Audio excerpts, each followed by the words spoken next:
বিষ্ণু ইসলাম হুনাইনের যুদ্ধ শেষে ফিরতেছেন, পথিমধ্যে বেলাল রাদিয়াল্লাহু তাআলা আনহু আজান দিচ্ছেন। তো পাশে ছিল মুশরিকদের একটা পল্লী, কিছু মুশরিক তরুণ তারা আজানকে ব্যঙ্গ করতেছে। মনে কষ্ট পাওয়ার মতো ব্যাপার না, কিন্তু বিশ্বনবী ওইখানে দেখেন কি খুঁজলেন। বিশ্বনবী খেয়াল করলেন কণ্ঠটা বড় সুন্দর, দরাজ গলা। বিশ্বনবী সাহাবীদেরকে বললেন ধরো, সবগুলারে ধরে বিশ্বনবীর সামনে আনা হলো। ওরা হাঁটু গেড়ে বসলো। বিশ্বনবী বললেন তোমাদের মধ্যে কে যেন ব্যঙ্গ করে আজান দিচ্ছিল, তার গলাটা বড় উঁচু।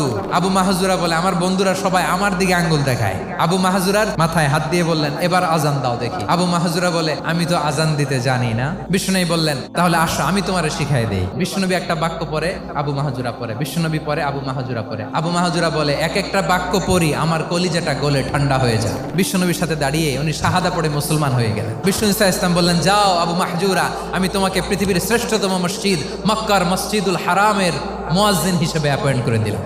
দেখছেন কিভাবে ট্যালেন্ট হান্টিং করতে হয়।